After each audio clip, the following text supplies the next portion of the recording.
Isang kainan nga na naman ang pinuntahan namin dito sa Marikina. Ito nga pala ay yung Aling Banangs na dati ay matatagpuan mo nga lamang sa San Juan, na ngayon ay nagkakaroon na ng iba't ibang branch sa Metro Manila. Ito nga pala yung kanilang menu. May rice meal, combo meals, party trays at pansit bilao na may iba't ibang choices ng pansit. At meron din silang special halo-halo, banana con yelo at mais con yelo.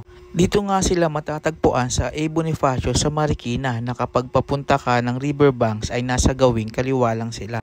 At eto na nga yung order namin na sisig. Grabe, napaka-generous ng serving nila. Sinamahan na rin namin ng pansit na may lechong kawali.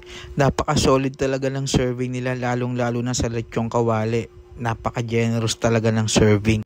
Kung high blood ka ay maghanda ka na ng pineapple juice mo dahil siguradong tataas ang BP mo dito. Nag-order din pala kami ng pansit palabok at ng chop suey. Lahat yan may lechong kawali. So hanggang dito na lang yung video natin. Punta na kayo dito sa Aling Banangs, Marikina sa A. Bonifacio Avenue. Yun lang. Salamat sa panood.